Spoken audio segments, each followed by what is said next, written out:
Hola, te damos otra vez la bienvenida a una nueva edición de Traductores al Aire, el primer programa por y para traductores y profesionales que trabajan con los idiomas. Este programa independiente, plural, para compartir y cada vez más federal, lo hacemos por la plurivocidad en la traducción, desde Rosario con Delfina Morganti Hernández, hoy ausente con aviso, desde Córdoba con Fernando Borena y desde Buenos Aires con Martín Chamorro y quien te habla, Silvina Selle. Bienvenidos. Nos encontrás en Facebook, @tradalaire, y en Instagram, @trad_alaire. Martín, hola. Fer, buen día. Buenas ¿Qué tardes. tal? Buenas tardes. Hola equipo, ¿cómo están? ¿Cómo van? Bien, Muy ¿cómo bien, muy andan? bien. Semanita, 15 días nos tomamos para hacer la parte 2, pero acá estamos con una parte que era importante para poder hacer algo integral. Hoy les vamos a presentar a nuestras invitadas, a Estela Consigli, que ya la conocen, nos acompañó el pasado martes 9. Hola Estela, gracias por estar acá con nosotros nuevamente. Hola chicos, muchas gracias por convocarnos de nuevo, a Judith y a mí. La verdad es un placer poder seguir conversando de este tema. Gracias. Y nuestra segunda invitada para esta segunda parte del modelo de contrato de traducción editorial, convocamos a Judith Malamud. ¿Quién de mis compañeros lo quiere presentar así yo dejo de hablar? Que hablo siempre al inicio. Fer, que estás de estreno. Dale, Fer. Dale. Nuestro invitado de hoy es Judith, es abogada, asesora legal de la Asociación Argentina de Traductores e Intérpretes y de autores en diversos géneros del arte, así como distintas empresas de producción audiovisual. Es miembro de la Comisión de Derecho de la Asociación de Abogadas y Abogados de Buenos Aires y del Instituto de Derecho de Autor del Colegio Público de Abogados de la Capital Federal. Es miembro fundadora de la ALI, Argentina, Asociación Literaria y Artística Internacional. En la actualidad dicta la materia Aspectos Legales de la Traducción Editorial en el marco de la carrera de especialización en traducción literaria, Secretaría de Posgrado de la Facultad de Filosofía y Letras de la UBA, y es docente del programa de actualización en Derecho de Autor y Derechos Conexos, organizado por la Asociación de Abogados de Buenos Aires y la Secretaría de Posgrado de la Facultad de Derecho de la Universidad de Buenos Aires, cuyo dictado comenzará el próximo 5 de agosto de este año 2020. Bienvenida, Judith. Bueno, muchas gracias a ustedes por la invitación, un placer estar acá. Gracias a vos por animarte a arriesgarte a venir a Cuatro Fantásticos, que en cualquier momento salimos volando. Bueno, vamos a lo nuestro. Redoblamos la quedaron, apuesta en sí, esta segunda redoblamos vuelta. la apuesta. Dale, Martín, ya empezá vos, vamos. Veníamos hablando, estábamos como desmenuzando un poco cuestiones del texto, y como habíamos visto la vez pasada, había algunos temas que capaz que podíamos abordar de una forma más amplia, viéndolo más allá del punto de vista profesional de la traducción, también desde el punto de vista jurídico, y justo aprovechamos que está Judith, justo Estela la mencioné el otro día, pues justo está muy comprometida con este proyecto, entonces aquí la tenemos. Habíamos comentado, como para retomar un poquito la versión anterior, estaría bueno hacer una especie de repaso de, por un lado, el tema del que estamos hablando, que es el contrato, ¿sí? Para trabajos de traducción con editoriales, y más o menos un poquito de los puntos que estuvimos tocando, y bueno, retomar con algunas preguntas nuevas, ¿está bien? ¿Quieren comentar un poco entonces sobre el contrato, un poquito de nuevo, digamos, hacer un pequeño resumen como para tener la referencia? A modo de introducción, digamos. Sí, por favor. Ok. Sí, hago un resumen de lo que había dicho la otra vez. Bueno, Sí, en cuanto a la historia del contrato, digamos, del modelo de contrato, que en el 2012, cuando se crearon las comisiones de traducción para editoriales y de derechos de autor, creamos un primer modelo de contrato, y después lo fuimos renovando con los años, y a medida que fue creciendo también el tema, las inquietudes, la comisión en sí de la ATI, quería agregar, ahora somos 7 los integrantes de la Comisión de Traducción para Editoriales y de Derechos de Autor. Y entonces, bueno, con ellos y o sea, está integrada por traductores de la comisión directiva y con colaboradores también, ¿sí? Por colaboradores que estamos trabajando a full con estos temas. Y bueno, quiero agradecer de paso a todo ese equipo. Y bueno, es un modelo de contrato que estamos tratando de actualizar porque, bueno, los tiempos cambian y hay cada vez cuestiones que hay que ir actualizando porque es una buena noticia que los contratos se van mejorando en la realidad también. Los editores muchos editores están aceptando, como comentaba la otra vez, aceptando muchas más cláusulas de las que nosotros proponemos, como un contrato ideal, digamos, para el traductor, pero también es beneficioso para el editor, porque queremos que sea equitativo, ¿sí? Que es lo que nos conviene a las dos partes. Y hay muchos editores que ahora se están sumando, están incluso varios tomando el modelo exacto, digamos, del modelo, digamos, el que teníamos hasta hace poquito. Ahora estamos apostando a este nuevo modelo que tiene algunas modificaciones, pero bueno, hay muchos que ya están tomando exactamente el modelo que veníamos presentando hasta ahora. Wow, qué logro, además Sí. qué buen referente. Sí, la verdad, con la ayuda de Judith, desde un principio hemos logrado esto y fue por supuesto un asesoramiento muy importante el de Judith, y nos hemos basado, como comentaba la otra vez también, en documentos de relevancia internacional, ¿no? Recomendaciones internacionales y leyes que tienen que ver con derechos de autor a nivel en la Argentina, y sobre modelos de contratos de otras asociaciones de otros países. Y nos dejaste el pie justo, porque una de las preguntas, Judith, ya vamos, una de las preguntas tenía que ver con cómo se había ido originando esto, ¿no? Y Estela nos comentaba que habían ido tomando cosas de diferentes países y de diferentes legislaciones de esos países, y un poco nos gustaría si podríamos ampliar este inicio, ¿no? Como pregunta, digamos, introductoria y por ahí un poquito demasiado general. ¿Cómo se manejan diferente los derechos de propiedad intelectual, en este caso los derechos de autor, en Argentina respecto del resto de los países que se han tenido en cuenta para llegar a este modelo? Mira, en general el derecho a autor tiene bastante uniformidad a lo largo de todo el mundo.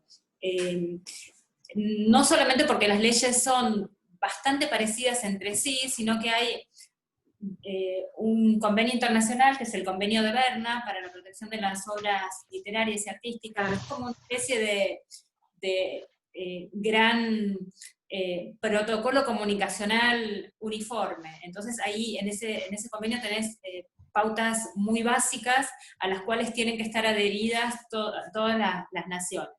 Entonces, más allá de cuestiones muy puntuales de las distintas legislaciones, el derecho a autor es como bastante uniforme en todo el mundo.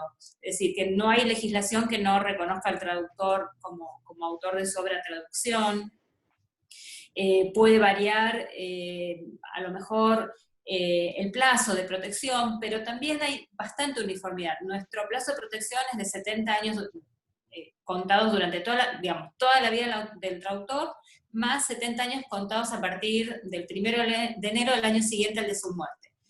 El convenio Berna, por ejemplo, establece un plazo mínimo de 50 años, o sea que ya partimos de 50 años para la generalidad de los territorios internacionales. Algunos países están en 80, algunos países están en 100, algunos todavía están en 50, pero básicamente es todo como muy uniforme. Donde no hay tanta uniformidad es en el cumplimiento efectivo de los derechos. Pero eso también sería un informe al revés de la protección. Pero es una materia donde realmente hay mucha uniformidad, y eso nos permitió, bueno, ir viendo un poco qué era lo que había estado sucediendo. Fundamentalmente, yo particularmente lo vengo estudiando bastante el tema en España, donde el colectivo de los traductores se juntó, empezó a pelear por sus derechos a partir de básicamente acciones que tienen que ver con lo político institucional.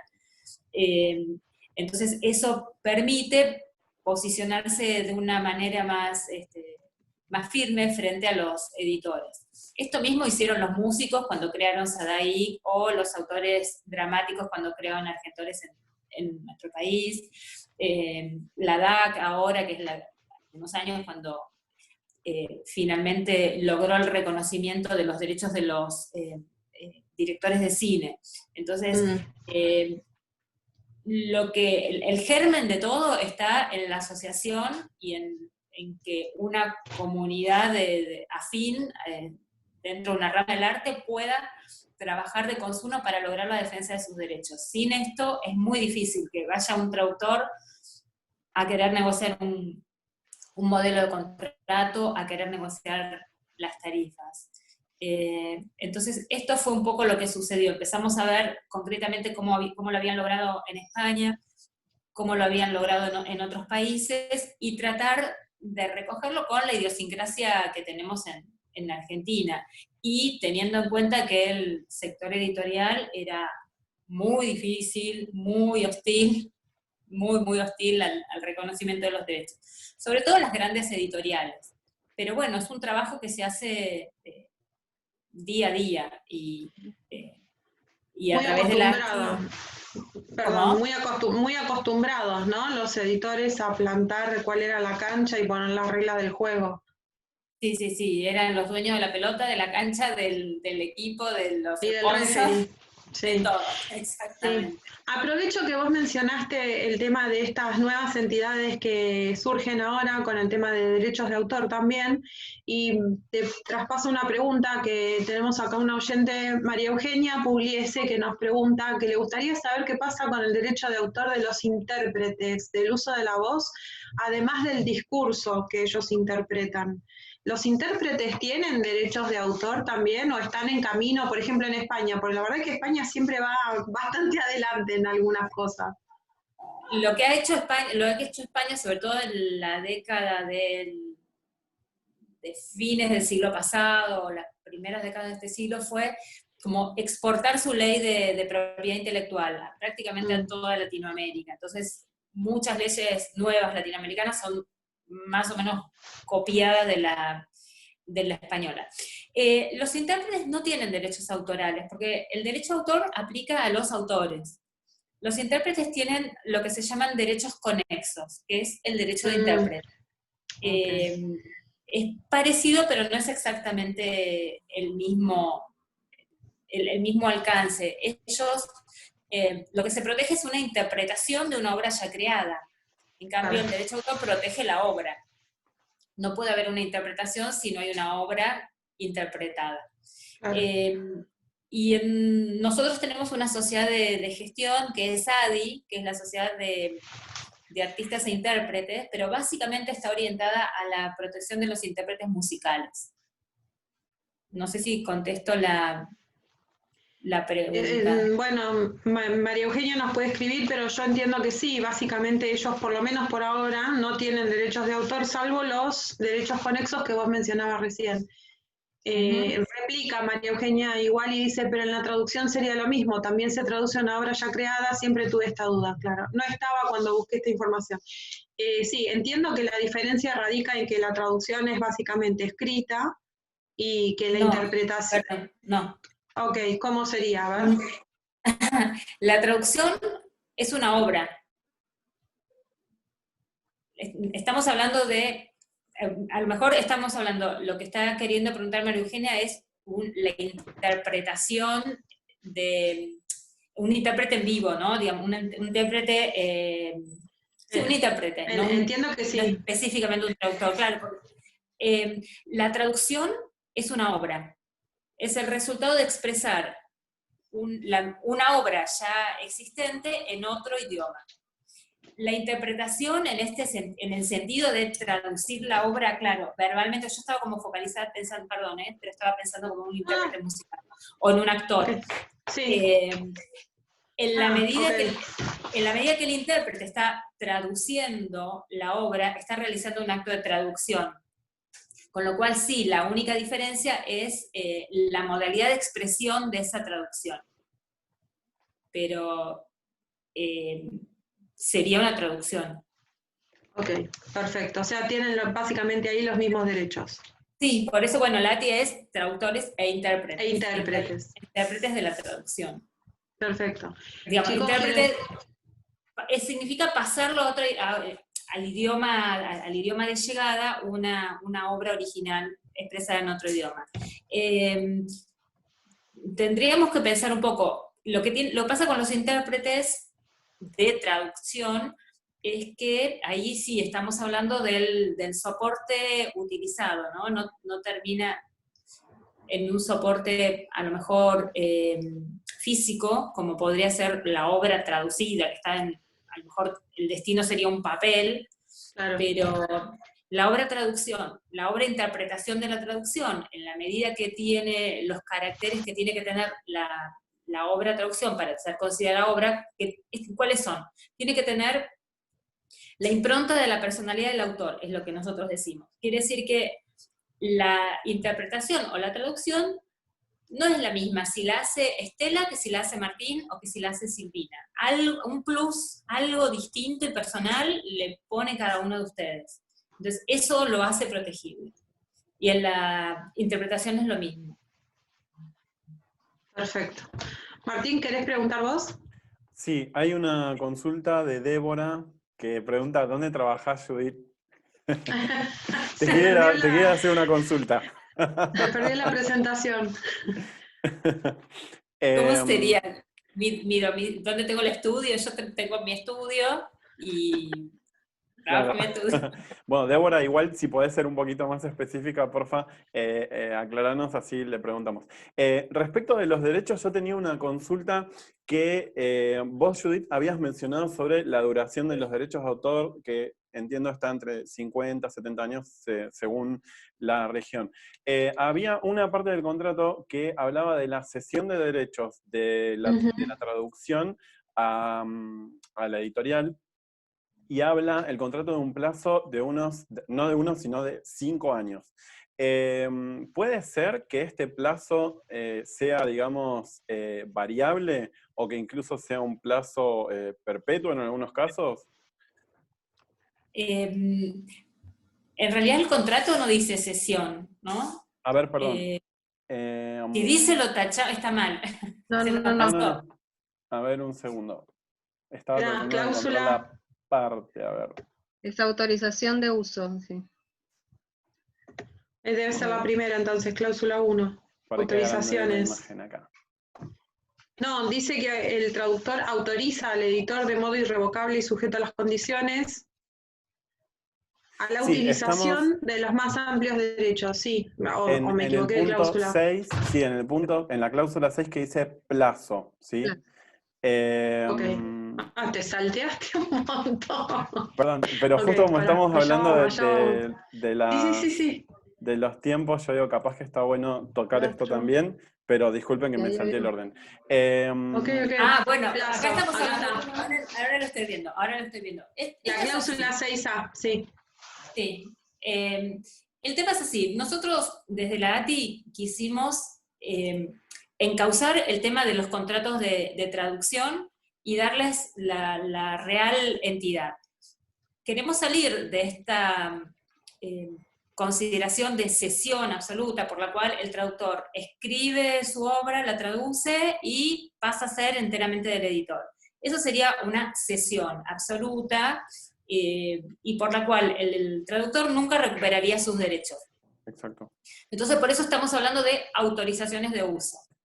Entonces el traductor realiza la traducción y le confiere al traductor, al editor la posibilidad de que utilice esa traducción de la manera que se convenga en el contrato.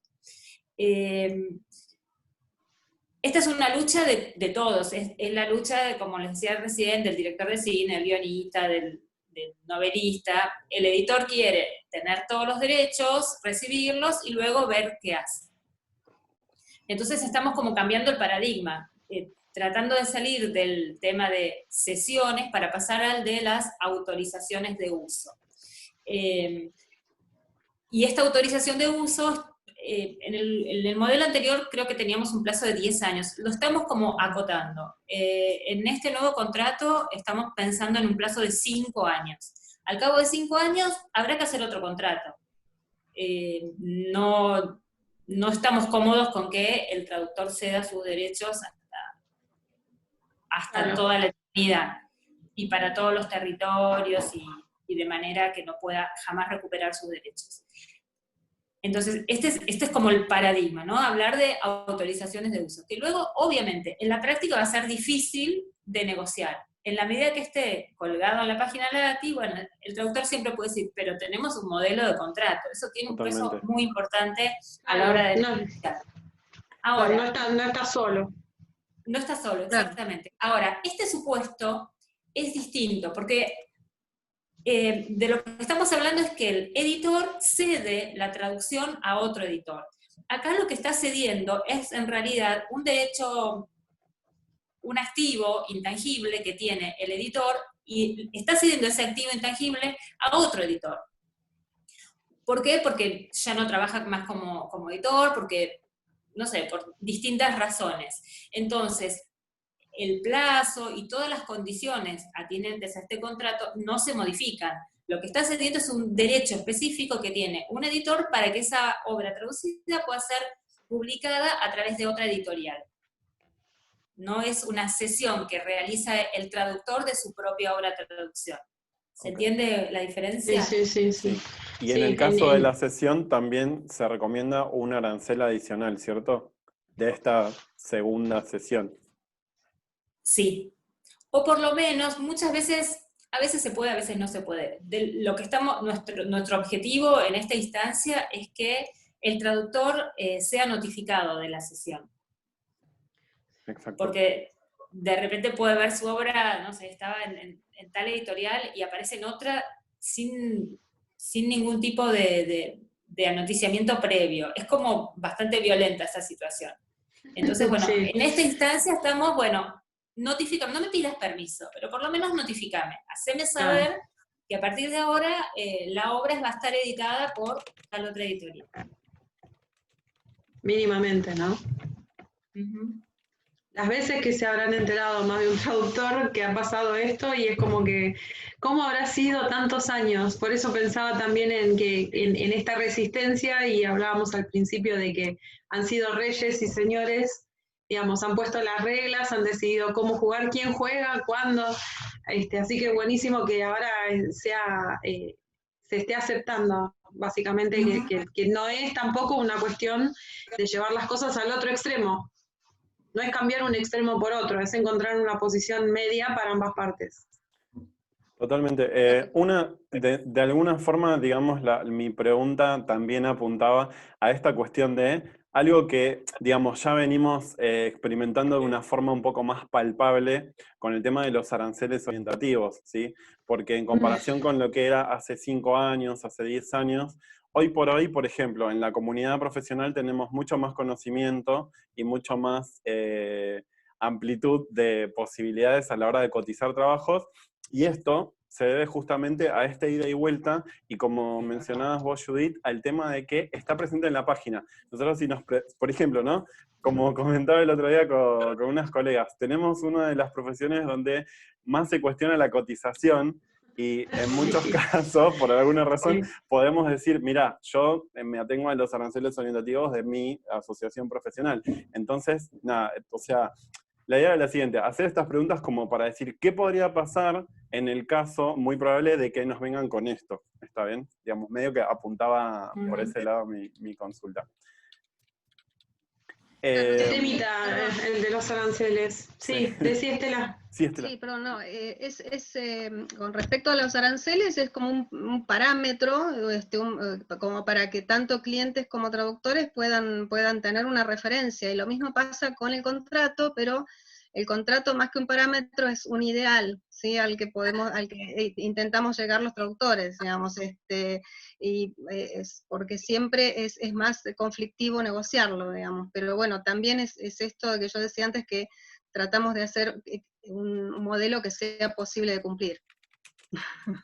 Nos vamos un poco de tema, ¿no? Pero yo el tema de los aranceles también en algunos casos lo veo como por esto que decía Martín. Pero no viene al caso, es tema para otra edición. Siempre digo lo mismo. Tenemos una de las profesiones más antiguas del mundo, que es bastante menos redituable que la otra más antigua del mundo. Seguro. y que es bastante complicado porque el tema de los aranceles está, digamos, el germen que vicia el tema de los aranceles lo tenemos del lado de adentro también, no solo del lado del cliente que no quiere pagar o que conoce al hermano, del hijo, del primo, del jefe, que también habla inglés. Pero es un tema para un montón de ediciones esto de los aranceles y creo que todavía nos falta un montón de camino. Está bueno saber en ese sentido que tienen con el contrato estas cuestiones conexas y que ustedes están teniendo éxito con esto de que los editores vean que como decía recién, le comentaba a Judith, que tampoco es la idea de los traductores llevar las cosas al otro extremo. Después de tantos años de abuso de un lado, la idea tampoco es que haya tanto abuso del otro, que bueno, es una posición más débil que la de los editores, en todo caso, que ahora está dejando de serlo. Así que, ¿por qué no pensar que si le ponemos la proa al tema de los aranceles y también el tema de informar que la gente muchas veces no sabe ni dónde buscarnos a los traductores, a pesar de que somos un montón. Y después lo tenemos al amigo, Santiago Bilinkis, diciendo que nos vamos a quedar sin trabajo, y eso lo viene diciendo hace bastantes años ya. No lo voy a invitar nunca a Santiago porque realmente, sí, hoy nos volvimos a cruzar con el tema, estoy un poco sensible. Pero bueno, volvamos al contrato, que tenemos un montón de preguntas y queremos aprovechar la presencia de Judith. Hablábamos recién de los derechos que emanan de la traducción, hablábamos de los derechos de los intérpretes, en tanto ellos también hacen una interpretación del material fuente, y la pregunta un poco es, ¿qué otros derechos hay? Porque también el contrato habla en un momento del tema del derecho moral a ser reconocido del traductor, ¿no? Que hace la obra de traducción. ¿Hay más derechos, además, que emanan de la traducción, aparte de estos dos que mencionábamos recién? Bueno, básicamente el derecho de autor se compone de dos esferas, los derechos morales y los derechos patrimoniales. Pero los derechos patrimoniales que vos transferís a través de un contrato de traducción no son todos los derechos patrimoniales. ¿Por qué? Porque hay como submatices, matices, matices. Vos decís, bueno, le traslado o lo autorizo para que, digamos, el derecho de reproducción, por ejemplo, de la obra. Pero el derecho de reproducción tiene tantas modalidades prácticas como distintos soportes haya y exista en la realidad. Preparamos un poquito, Estela se tomó el trabajo de copiar una de las cláusulas, a ver si voy a tratar de encontrarla. Deme un segundo, porque sí, pasó a ser gigante, es como el contrato glosado. Acá está.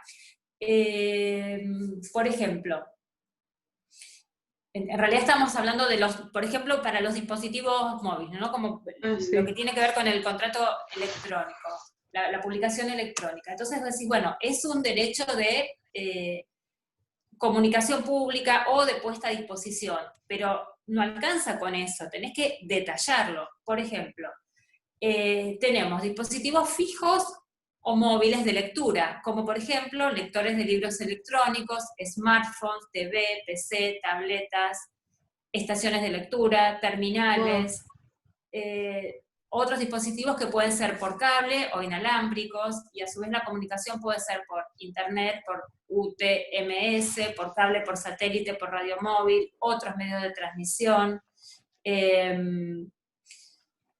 Luego tenés cómo llega, cómo es esa distribución, si por streaming, y el streaming, cómo lo contratás, y lo contratás por un paquete, si es por una tarifa plana, si en esa tarifa plana o por paquete vos podés acceder a tantas obras o todas las obras que puedas en un determinado periodo. O sea, si vos decís yo confiero el derecho de reproducción al editor, te podés quedar sin nada. Porque transmití como todos los derechos que vos tenés. De lo que se trata es ir indicando qué aspectos del derecho de reproducción le estás permitiendo al editor utilizar para que publique y edite tu obra traducida. Hilando más finito, como quien dice. Exactamente, exactamente. ¿Qué Entonces, cantidad Sí. No, todas las modalidades de reproducción deberían estar detalladas, porque lo que no está detallado no está conferido, por lo tanto el editor no podría utilizar esas modalidades de edición.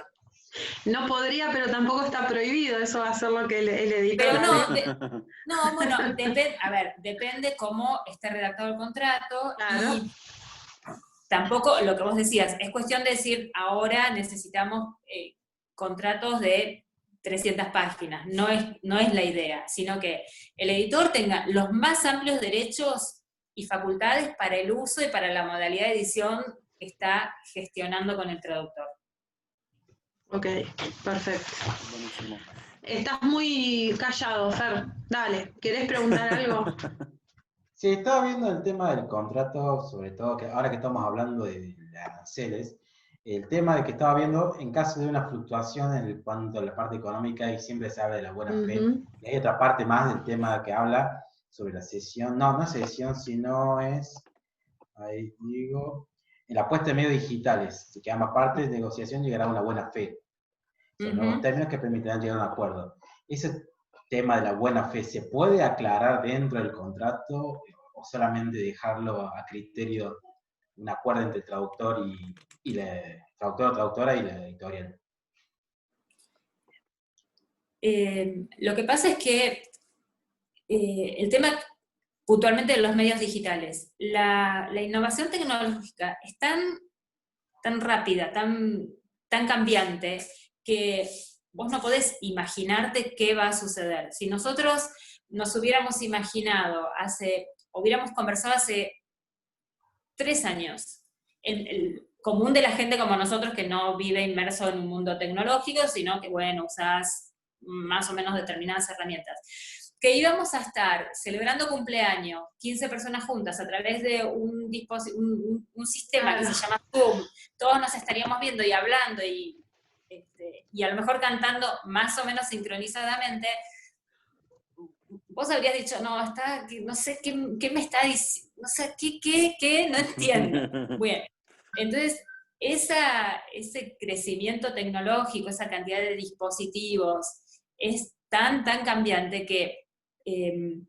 no hay una manera muy, no sé, o por lo menos los abogados no la visualizamos de expresar. Claro. ¿Cómo lo expresaste? Es decir, bueno, si el cambio tecnológico es realmente tan importante, tenemos tantos dispositivos, tantas modalidades de comunicación diferentes a cuando nosotros nos sentamos 3 años antes a discutir el contrato, bueno, nos tenemos que sentar de buena fe, que es como se deberían negociar todos los contratos.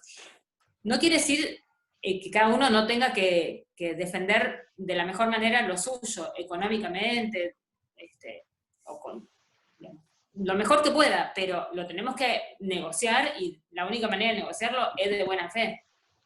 Entonces, ese también es el espíritu de esta cláusula.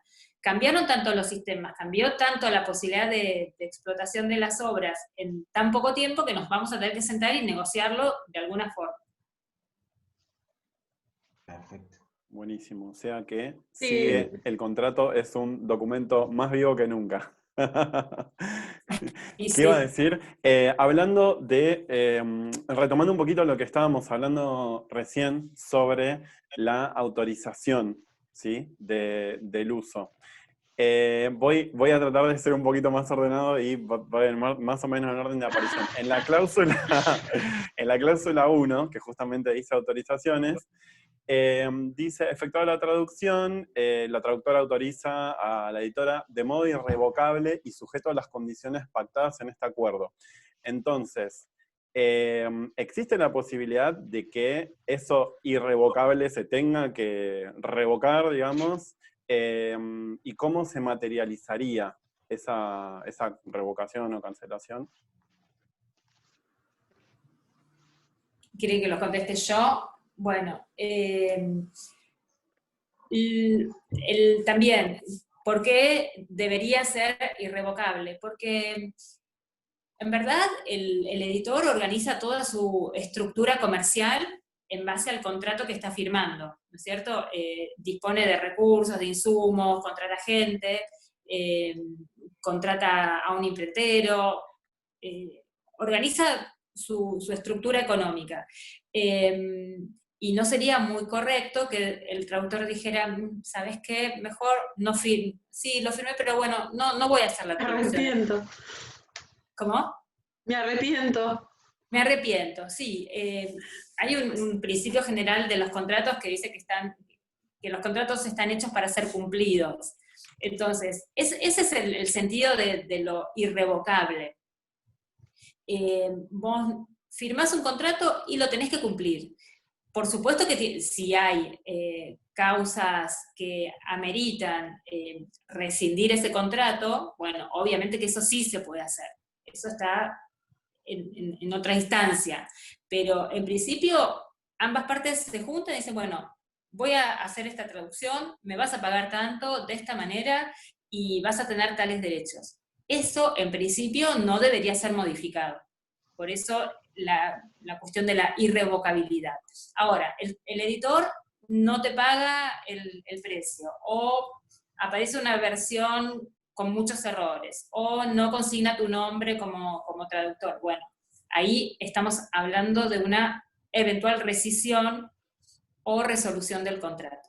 Pero no tiene que ver con que la contratación debiera ser irrevocable, porque cada uno tiene que estar como pisando en firme, por decirlo de una manera más gráfica. Claro, no, si no hay una certeza, ¿quién entraría en un contrato con tantas dudas, no? Uh-huh. ¿Qué ibas a decir, Estela? Lo que yo había dicho otra vez, digamos, o sea, quisiera terminar de aclarar esto, digamos que solamente si no se cumplen las cláusulas que después se desarrollan en el texto del contrato, digamos, ahí puede llegar a una rescisión, siempre habiendo negociado antes, lo más que se pueda, ¿no?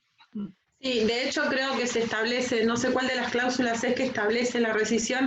Me gustaría, por un tema de claridad de quienes nos acompañan, que tal vez no tengan muy en claro, Judith, ya que te tenemos a vos, que viésemos mínimamente las diferencias de los dos términos, porque son muy importantes, suenan muy parecidos, pero son muy importantes las diferencias entre revocación y rescisión, resolución y rescisión que vos mencionabas recién.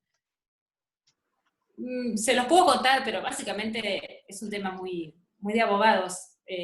Sí, pero digo por quien nos acompaña, porque en el contrato Bien. el modelo habla de rescisión, no de resolución. Claro. No, la rescisión significa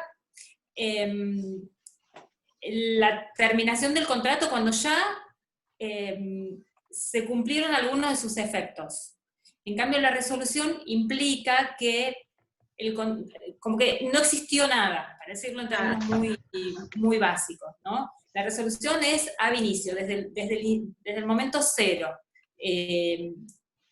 No tuvo consecuencias jurídicas. En cambio, la rescisión puede ser, el ejemplo más típico, se tradujo la obra, se publicó, se editó, pasó un año, y las partes están de acuerdo o no en terminar la relación en esa instancia.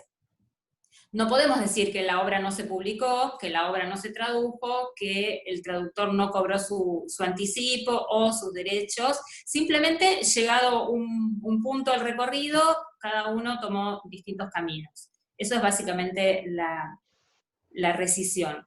La resolución... Como si nunca hubiera existido. Como si nunca hubiera existido, y es como más drástico, más grave, y por supuesto que se tienen que acreditar determinados parámetros para que pueda operar. Ok, ¿y cuáles serían las causales para revocar la autorización? Porque hablábamos recién y dijimos que, bueno, la verdad es que las partes tienen que ir pisando en firme y todo. Vos mencionaste un par, pero me imagino que esto está basado, cuidadosamente basado, en experiencias de la vida real. Vos mencionaste algunas con respecto al tema de la revocación de esta autorización de uso que hace el traductor a favor del editor. Una es que salió se publicó una obra con muchos errores, o por ahí no salió de muy buena calidad, o no mencionó el nombre del traductor. Sí, pero igualmente eso no sería una revocación de la autorización. Eso sería, para mí, una rescisión del contrato. Ajá. A lo mejor si tiene tantos errores, yo puedo llegar a pedir el retiro de la circulación de la obra, ¿no? O que me desvinculen de esa traducción. Es decir, no, mi nombre, no quiero que aparezca mi nombre como responsable de esa traducción porque contiene realmente errores muy graves y muy groseros.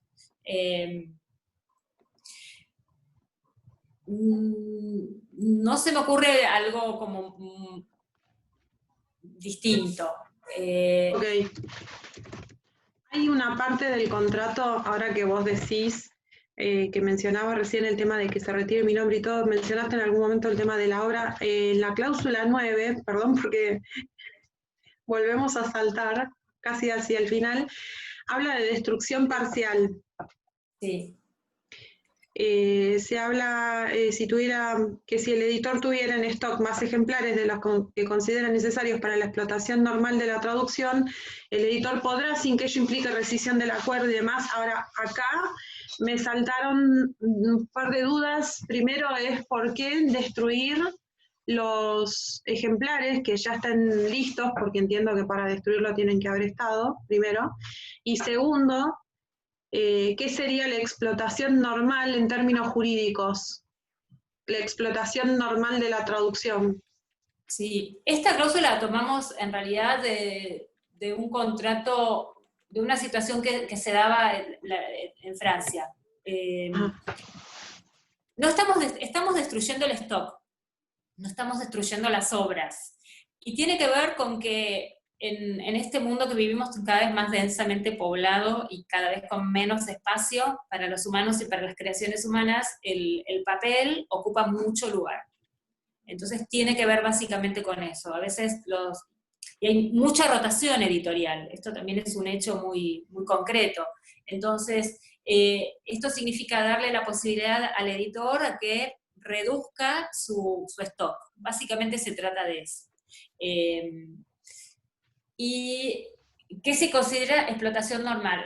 Acá también tenemos que recurrir a otro principio jurídico que tiene que ver con que estas cuestiones se manejan con lo que se llaman usos y costumbres. Entonces, vamos a tener que acudir a, bueno, ¿cuál es el stock normal que utilizan tales y tales y tales editoriales en 2020 en Argentina? Entonces, eso nos va a dar la pauta de cuál es esa explotación normal, de acuerdo a los usos y costumbres, que es una fuente del derecho también. Pero es en realidad, no sé por qué finalmente la pusimos. No, en realidad son dos, o sea, el tema de destrucción parcial y total no se acostumbraba a poner antes en estos contratos, pero es algo que sucede en las editoriales normalmente. Tanto en Francia como acá, en muchos lugares, digamos, es regular en el mundo de la edición, digamos, o sea que nos parecía necesario que estuviera esto acá. Como también para que... Sí, perdón, con esto, que el traductor debe estar informado de todo esto.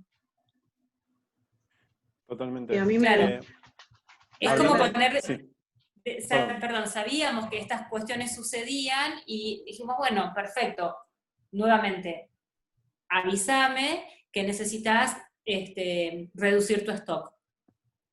Y es un poco también como que el traductor esté un poco en contacto con lo que le está sucediendo a su obra traducida Sí. y editada.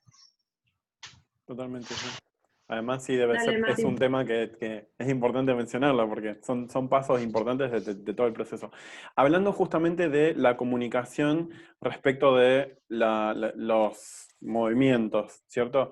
En la cláusula 3, creo que se dice inciso, perdón que no soy TP y no tengo ideas de así de los No términos. te preocupes. En el No, dale. 3D habla de que la editora tiene que avisar a quien haya traducido por medio de un certificado respecto de las liquidaciones de las ventas de ejemplares.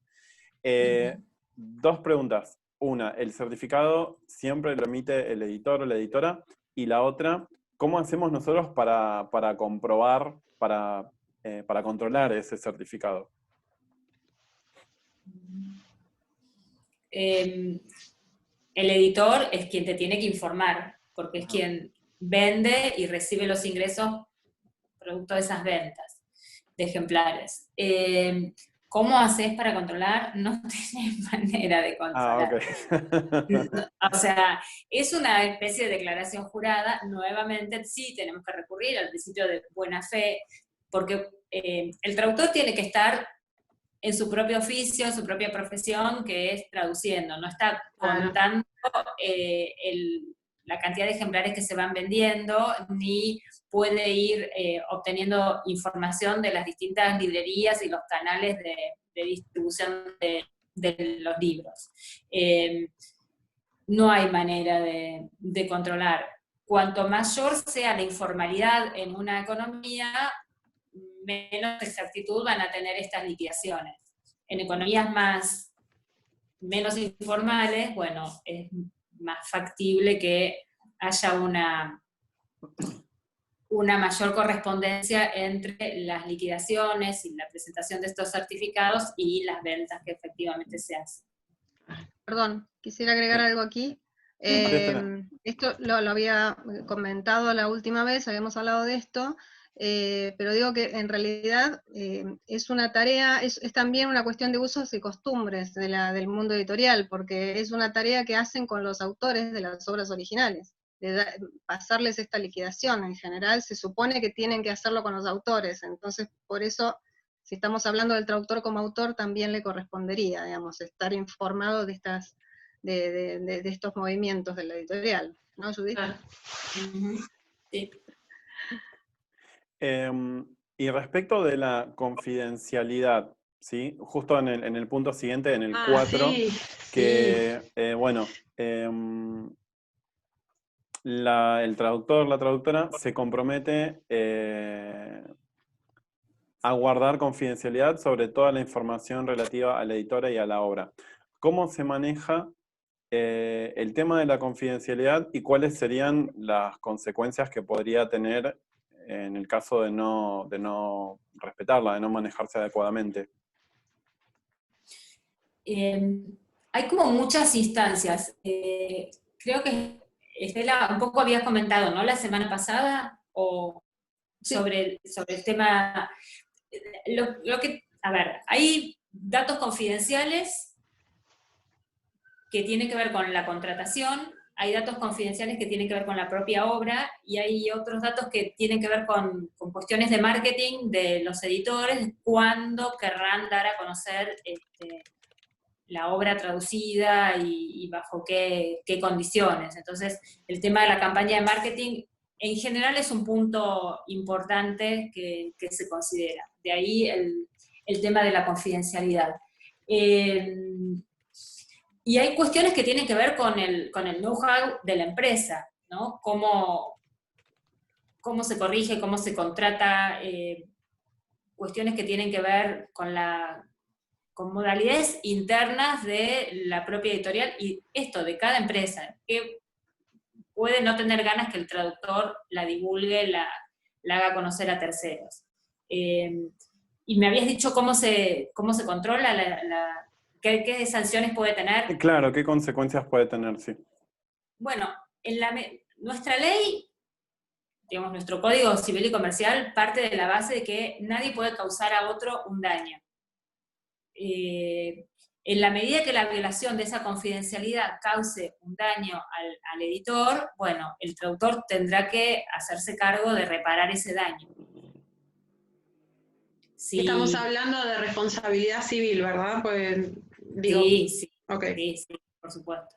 Salvo que haya también hay una ley específica que tiene que ver con los secretos comerciales. Si el traductor, no sé, cobra un cheque de la empresa y entonces tiene acceso a los datos de la cuenta bancaria de la empresa, los divulga, los comenta a terceros por comentarlos, es algo que está como vinculado a la ejecución de su contrato, y esta violación de secretos que tiene un valor comercial causa un daño importante, bueno, puede llegar a haber algún tipo de infracción penal. No es lo más frecuente, digamos, es como, Wow. digamos, ahí hay un propósito concreto de dañar y de dañar un secreto con un valor comercial. Entonces, bueno, ahí habrá que ver qué sanciones tiene, pero no tiene mucho que ver específicamente con el contrato de traducción en sí, digamos, con las funciones específicas del traductor.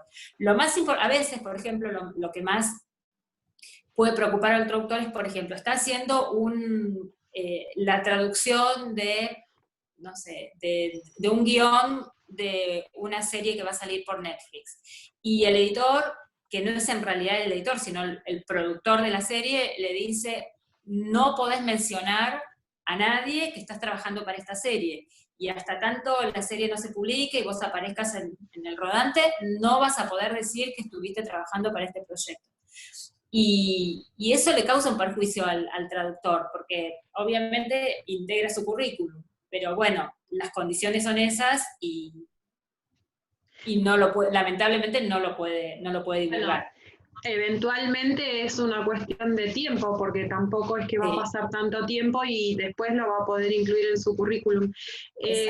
Judith, vos te desempeñás en el área tenés unas cuantas, aparte de trabajar con AATI, en esto de derechos de autor, trabajás en la Comisión de Derechos de Autor de la Asociación de Abogados y Abogadas de Buenos Aires, pero además también estás en el Instituto de Derechos de Autor del Colegio Público de Abogados de la Capital Federal. No sabía que el Colegio de Abogados tenía esto. Y desde ese punto, desde ese trabajo, ¿qué frecuencia o qué incidencia tendrían esta cuestión de infracción a las cláusulas de confidencialidad? Porque me imagino que si está contemplado es que debe haber pasado más de una vez en el mundo de la vida real. Yo creo que ha quedado como han quedado. Okay. Sí, como han quedado. Las primeras veces que la vi me parecía, pero ¿qué necesidad de poner esta cláusula? Pero claro, se maneja mucho en el mundo editorial esta cuestión de la confidencialidad. Nos pareció como más atinado, bueno, ya que hay que ponerla, por decirlo de alguna manera, bueno, acomodémosla un poco de modo que no cause un perjuicio innecesario al traductor. En la medida que es razonable, la podemos seguir incorporando. De todas maneras, la confidencialidad está como íncita en cualquier tipo de contratación. Sí. Pero sí, yo lo que veo es que en el sector hay como mucho hincapié en incluirlo. Te preguntaba porque... Pero en el colegio... No, pero sí, no ha habido casos de infracciones a la confidencialidad. Digamos, tanto en el Colegio de Abogados como en la Asociación de Abogados son como comisiones más teóricas y de estudio, ¿no? Pero no, la verdad que nunca escuché ningún caso que haya llegado a judicializarse por la violación de la confidencialidad de un traductor. Claro, sí, porque me llamaba un poco la atención que obviamente que en traducción jurídica siempre hay de estas cláusulas de confidencialidad. Y en el mundo de la literatura me sonaba como un poco raro, por eso también un poco la pregunta. Martín te quería preguntar algo, les quería preguntar algo. Bueno, sí, justo estaba anotando en el chat que aprovechemos que las tenemos a las dos juntas para preguntar, ¿sí? Así que cualquier cosa, si quieren agregar alguna consulta, anoten porfa en el chat. Y yo, digamos, como para tratar de hacer así como una puesta en común de perspectivas, quisiera preguntarles a ambas ¿qué puntos les parecen a ustedes los más importantes? Y cada una desde su punto de vista, o en todo caso también, ¿en qué punto nos recomiendan a nosotros hacer más énfasis? ¿Querés empezar vos, Judith, o empiezo yo? Bueno, yo diría, a ver, un punto, bueno, es que todo es contrato. Todo. En principio se me ocurren tres que son importantes. Uno, el tema de la autorización de uso. Todo, siempre digo lo mismo, intentamos, ¿eh? Si luego hay que firmar otra cosa, bueno, cada uno sabe dónde le aprieta más el zapato y dónde no. Eso me parece como importante como a nivel político, ¿no? Luego, el tema de la retribución. 100% de nada es mucho menos que 1% de algo. Por eso las pautas son importantes. ¿Cuál es la base de cálculo? Establecer la base de cálculo, por ejemplo, sobre el precio de venta al público, les permite tener un parámetro cierto de cuál puede llegar a ser la remuneración en algún momento. Porque es algo muy verificable. Pueden perfectamente ir a cualquiera de las librerías, van a Jenny, van a Cúpida, van a cualquier librería y chequean cuál es el precio de venta al público. El precio de venta al distribuidor, acá o allá, aunque sea mayor, entre un 15% del precio de venta al distribuidor y un 10%, ay, si se me cierra, no, es que ya tengo poca batería, voy a tratar de cambiar de dispositivo. Okay. Eso me parece más importante. El porcentaje no tiene que ver tanto como la base de cálculo.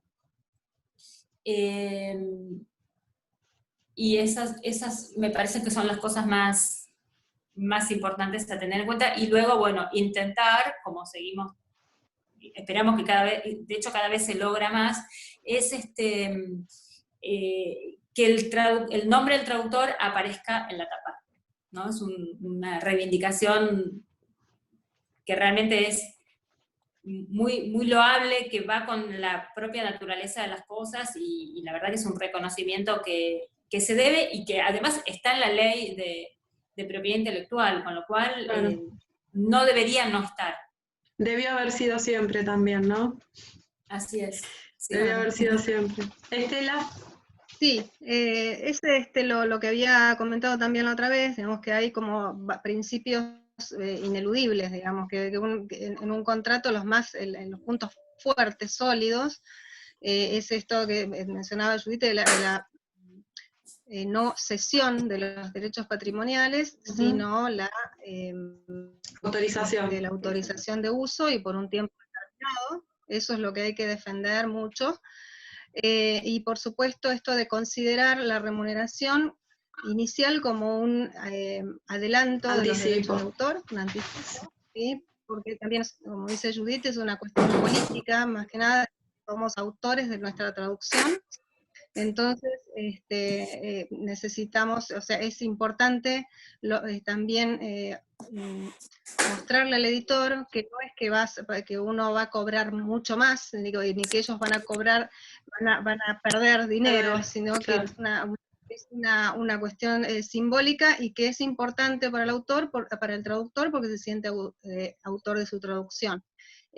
Son dos puntos importantes. Y sí, lo del nombre del traductor nos parece súper importante también. Yo creo que son tres puntos que hay que defender. Y lo básico que antes no existía, ahora existe, pero todavía hay excepciones, es que todo esto aparezca por escrito y se firme en contratos, porque sabemos que todavía hay gente que traduce, hay traductores que traducen sin contrato, o empiezan a traducir y después se dan cuenta. Cuando quieren hacer el contrato no pueden, se dan cuenta de que no tienen cómo hacerlo, digamos, no pueden ir atrás, porque claro, es cierto que el entusiasmo por empezar a traducir Uy, sí, me contrataron, me dieron empiezo, ¿ah? Y después va pasando el tiempo y el contrato no se firma. Y ahí después quieren hacer algún reclamo y es imposible. Cuando ya salió, se terminó la traducción, la entregaron, es importantísimo firmar el contrato. Es que siempre, en realidad, todas las traducciones, las literarias, las técnicas, las públicas, las científicas, todas, o sea, cualquiera sea, y ya sea pública o no, porque el tema de que sea pública o no, no depende de la naturaleza de lo que hay que traducir, sino de la formalidad con que se emite la traducción. Pero todas son contratos de locación de servicios, y no se ven como un contrato de locación de servicios. Así que... No, pero en el ámbito de la traducción editorial, hasta hace poco tiempo era más normal no firmar un contrato que firmarlo. Eso es lo que todavía seguimos insistiendo, porque conozco casos, nos llegan consultas incluso, de gente, entregué la traducción pero no me están pagando, ¿cómo hago para reclamar? Y no firmé el contrato. Es que por eso decía, esta informalidad que vos mencionás en el mundo editorial debiera extenderse a todas las formas de traducción, porque nadie se sienta a trabajar, habiendo estudiado y capacitándose para eso, nadie se sienta a trabajar si no es una locación de obra, que es, no sé, Judith, corregime por favor, por el abogado sos vos. Yo entiendo que en esto, por más informal que sea, es un contrato de locación de obra. Lo que pasa es que la formalizar esta relación te permite otras formas, te permite otra forma de manejarte en principio, y eventualmente, en el caso que Dios no quiera, ¿no? Ojalá formalizar el contrato significara que uno después no tiene que hacer reclamos. Pero si lo haces, si tenés el contrato en papel, siempre es más fácil. Igual es complicado, pero es más fácil. Hay un punto que en verdad hay que acomodar. La locación de obra trae como consecuencia que el comitente pasa a ser el titular de la obra. Entonces, yo me correría un poco de esa figura contractual. Sí, perdón, no quise significar eso, pero digo, hay un contrato, de base hay un contrato, eso quería decir. Eso sí. Y aquí nos están diciendo, a ver, que no estoy de acuerdo con que la diferencia entre la traducción pública y no pública tenga que ver con el carácter de la formalidad, lo vamos a leer bien. Tiene que ver con el hecho de que el original sea un texto sujeto a derechos de autor o no. No estoy de acuerdo, pero bueno, son puntos de vista y lo podemos hablar cuando quieran, pero yo he hecho, como traductora pública, perdón que te interrumpo, Judith, abordando la pregunta que nos envía Martina. Martina, ¿cierto? Martina, bueno, Martina, te comento, en un mismo documento que no está sujeto a derechos de autor, se realizó una traducción pública, y se realizó además sobre esa traducción pública, una vez que se efectuaron todos los trámites, digamos, que había que liquidar, porque había que presentarlo ante el gobierno de la ciudad, y eso implicaba que fuese pública. Después se hizo lo que, digamos, una guía de manual de uso, que es una traducción no pública, o sea, se modificó el formato y se modificaron algunas cuestiones y se quedó, digamos, como manual del usuario. Así que sobre un mismo documento la misma cosa, pero volviendo al tema de lo que vos mencionabas, Judith, yo lo que comentaba era el tema de que básicamente es una relación contractual entre las partes, que es mucho más fácil de demostrar cuando vos tenés el contrato. Totalmente. Eso quería decir, en todas las ramas de la traducción pasa eso. Martín. Tengo una pregunta justo, yo ya iría como diciendo ya como última pregunta mía, justo de esto, el tema, por ejemplo, ¿no? Lo que comentaba Estela, no llegamos a firmar un contrato, pero sin embargo quedaron los mails y en los mails nos confirmó, o sea, dentro de los mails aclaramos cuestiones, pautamos cosas, etcétera, etcétera, y nos quedó solamente eso. ¿Esa comunicación tiene validez? ¿Nos podría dar alguna especie de respaldo? Sí, por supuesto. Son ofertas y aceptaciones de ofertas. Es un principio, se llama principio de prueba, ¿sí? Es mejor eso que nada, sí. Ah, buenísimo. Igual, Sí, porque, igual es muy complicado. claro, no, pero en muchos casos, en la mayoría de los casos, especialmente cuando trabajamos de forma autónoma con un abanico de posibilidades, Claro. en muchos casos lo más confirmado que tenemos es el OK del mail, pero bueno, por lo menos tenemos así ese pequeño respaldo. Sí. Hago mi última pregunta y me callo un poco porque capaz que quieren agregar algo más, pero a Estela y a Judith les quería preguntar si es que hay algunos puntos del modelo de contrato que capaz que les interesaba que se tocaran y no hablamos, porque capaz que estaría bueno mencionarlos ahora, porque también capaz que ustedes venían, y ojalá que toquemos este tema, qué sé yo, así que bueno, les quería preguntar eso. Un tema que también que es importante tener en cuenta es el tema de la aceptación o rechazo a la traducción, que es, hay que darle también una mirada a eso, porque quién y con qué criterios la rechaza, ¿no? A veces está todo bárbaro, pero no se acepta en la traducción. Entonces, es muy importante que no sea, como decías vos recién, Silvina, el primo, el tío, alguien que sabe inglés y mete mano y sin no sé, un contexto específico, un estudio específico del tema. Entonces eso es importante porque puede desbaratar una cantidad de hechos muy importantes. Sí, perdón, voy a agregar algo que es al pie de la pregunta de lo que vos comentás, Judith, en la edición, digamos, en la primera parte, que esta sería la segunda, sobre el modelo, hablábamos con Estela de quién elige al revisor, ¿no? Y un poco abordábamos ese tema, sí, el tema no solo del rechazo, sino también de la revisión, porque el rechazo surge a partir de la revisión, ¿o no?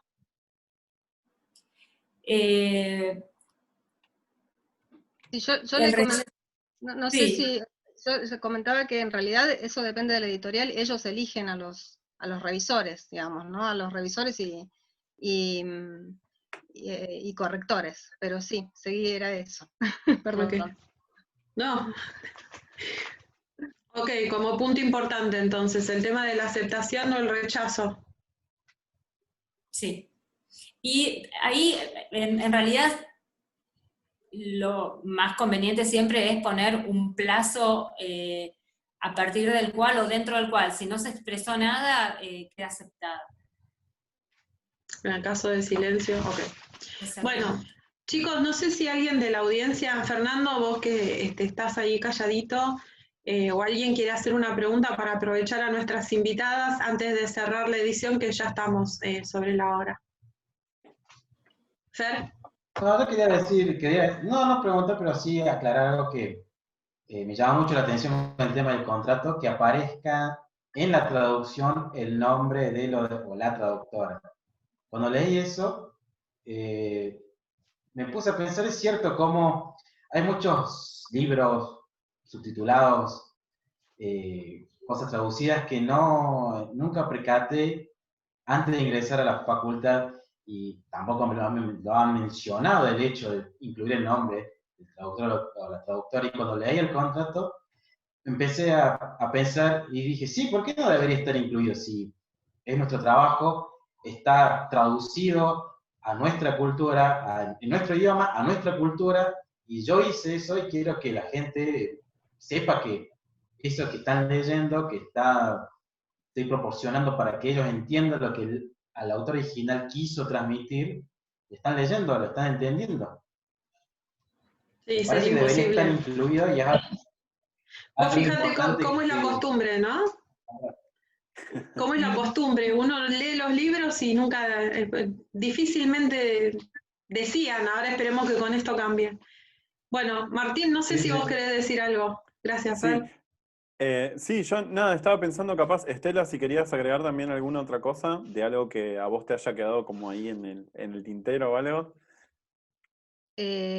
No, con respecto a esto del nombre, bueno, lo habíamos dicho, pero para quienes no estuvieron quizá la otra vez, que el nombre del traductor consideramos que debe estar, por esto que decía Judith, que está en la ley, digamos, el autor tiene derecho a que su nombre aparezca en su obra, ¿sí? Como autor de su obra. Y además, digamos, también les permite a los lectores saber, darse cuenta que está leyendo una traducción, y poder elegir después la versión del traductor que más le haya gustado en distintas obras, y el editor también. Hay editores que buscan traductores referentes y pueden llegar a elegir a un traductor porque le gustó cómo tradujo tal otra obra de otra editorial, o no, o uno se juega también al poner su nombre, y es un compromiso para el traductor, poner su nombre a la vista y hacer una presión para decir, bueno, yo no voy a hacer una traducción así nomás. Por supuesto, sí, también como en todo trabajo, puede hacer alguna traducción que es más, digamos, que quizá no le gustó el texto, digamos, o no le gustó la temática, o no es su rubro normal, pero bueno, lo hace porque tiene que vivir, entonces prefiere poner un seudónimo. Pero eso es válido también, es decir, bueno, ese seudónimo me gustó como tradujo esta especialidad, y bueno, lo voy a buscar, digamos. Bueno, convengamos pero más que nada es... Perdón, Estela, convengamos que parece, yo no pertenezco a la traducción literaria ni al mundo editorial, pero cuando uno lo ve de afuera, piensa como que hubo todo eso, y sin embargo los mundos, cuando uno los conoce, son chiquitos, todo se sabe. Seguro. O sea, pero bueno, a veces, o sea, a uno le gustaría traducir siempre obras muy bien escritas, ya sean literarias o técnicas o científicas o de ciencias humanas, pero bueno, a veces uno se encuentra con textos que decís, bueno, esto lo hago porque no me queda otra, pero no es un tema que me interese, quizás no estoy de acuerdo con algunas cosas que dice, entonces prefiero poner un seudónimo. Sí. Ese también es un tema, es un tema que también se da el tema de los aranceles, ¿no? Hacer un trabajo que por ahí uno no quiere, pero hay que comer, ese es un tema que es recurrente. Bueno, llegamos al horario, les agradecemos muchísimo a las dos, creo que con esta segunda parte no dejamos nada sin cubrir, ojalá haya más colegas que les resulte, perdón, Estela, vos decías así recién, no sé si que nos quedó algo sin abordar. Siempre, sí, por supuesto que el modelo de contrato da para mucho, digamos, para seguir analizando y conversando, pero además, bueno, quiero repetir que para los que tengan dudas y les interese más en profundidad el tema, justamente Judith va a dar su taller de contratos ahora desde la ATI en agosto, ¿no? No, en julio, ahora. Ah, mirá. En agosto, ¿no? ¿Tenemos los datos, Martín, para publicar? Sí, por supuesto, si podemos. Okay.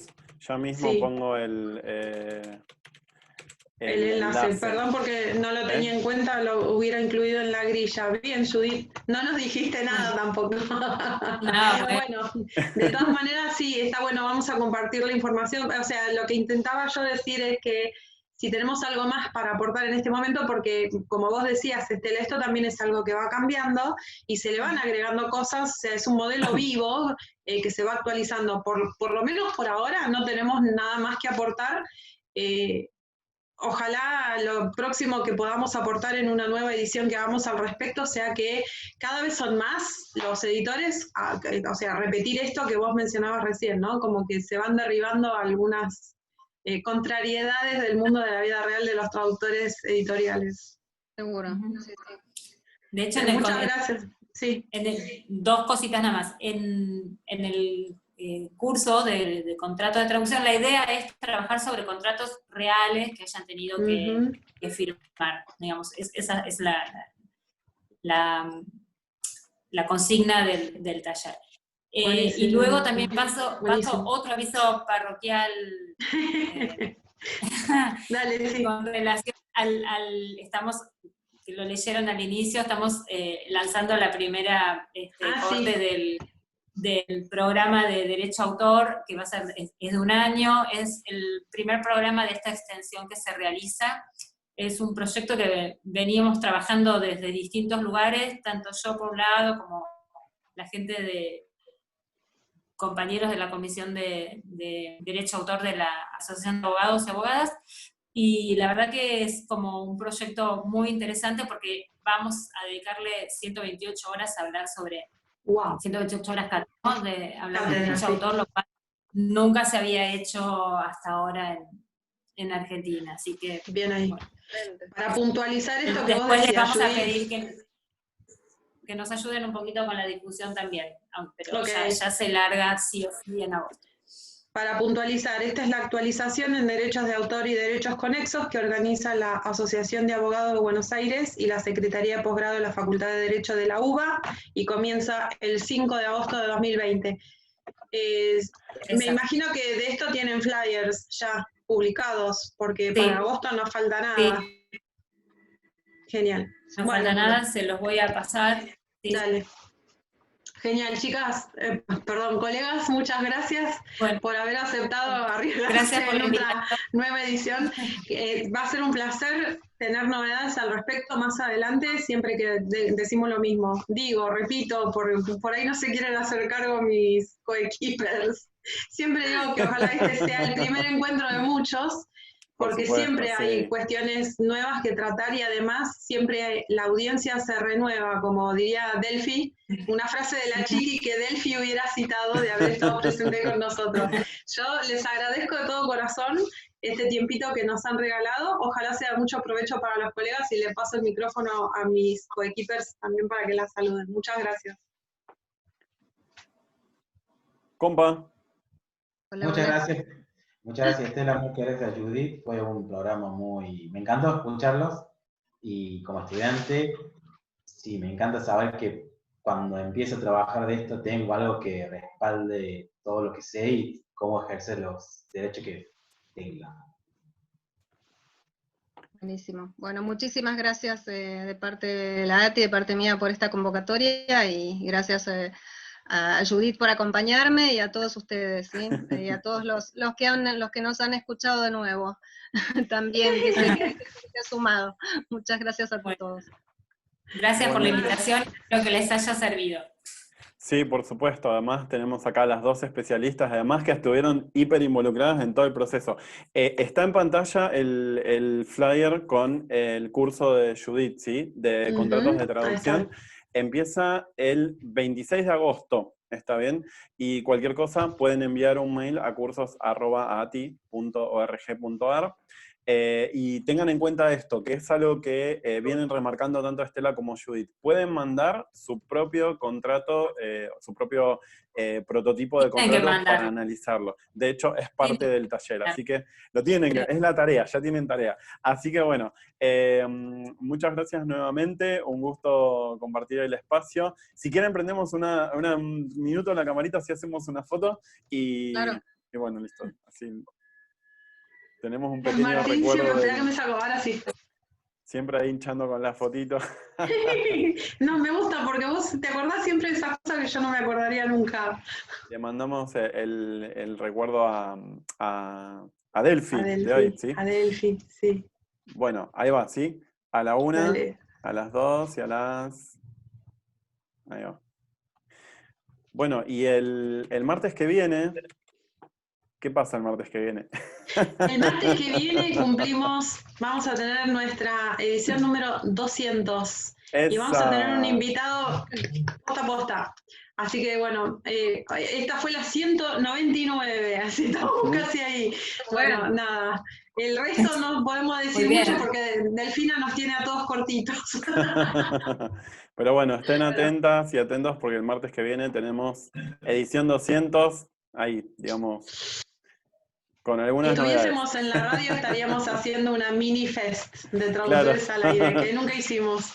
Hacemos brindis y todo.